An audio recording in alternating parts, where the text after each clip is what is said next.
ইব্রাহিম খলিলুল্লাহর ইন্তেকালের সময় ঘনিয়ে গেল।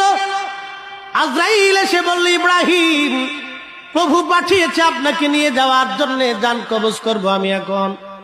ইব্রাহিম আলাইহিস সালাম বলেন, ওহে আজরাইল, মালিকের কাছে যায় বলো কোন বন্ধু কি কোন বন্ধুর জান কবজ করে। ইব্রাহিম আলাইহিস সালাম এই কথা বলে দেওয়ার পরে আজরাইল চলে গেছে। যা বলতেছে, হে রব, কার কাছে পাঠাইলা? তোমার খলিল তো বলে খলিল কি খলিলের জান কবজ করে। হযরত ইব্রাহিম আলাইহিস সালামের কথা শুনে আল্লাহ ডাক দেয়, বলেন, আজরাইল, আমার ইব্রাহিমের কাছে যায় বলো কোন বন্ধু বন্ধুকে ডাকলে কি বন্ধু না আসে। সুবহানাল্লাহ। আমার নবী ইন্তেকাল করবে, আল্লাহ জিব্রাইলকে পাঠাইলেন 3 দিন। ও জিব্রাইল, খবর না আমার নবী কেমন আছে। জিব্রাইল আসলেন, বাবে